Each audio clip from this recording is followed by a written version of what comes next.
complacency, also known as normalization.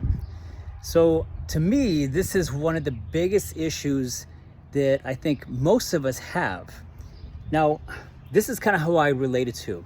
Right now I'm currently dealing with some issues with my body, and the reason for that is because of complacency. So I've injured myself, I don't even know how many times, and rather than going to see a doctor, a physical therapist or whatever, I just rub a little dirt on it, it's good to go. Well, here we are 10 years later, and now everything's starting to haunt me and I'm having all kinds of issues. Same thing when it comes to your success.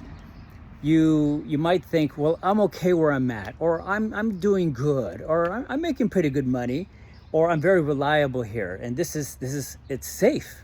And so you don't want to advance in it, and my gosh, you don't want to advance any further because you're good.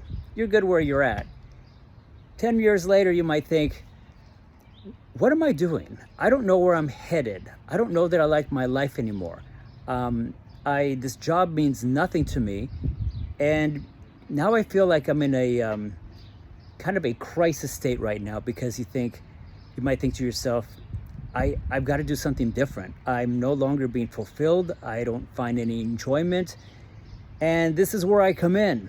And we try to figure out, like, when did your perspective change?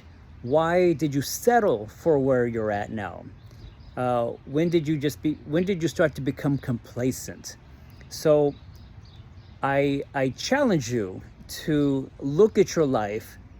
One of the things that I do with my clients is I ask them, when I first meet them, I ask them to rate their life as to where they're at.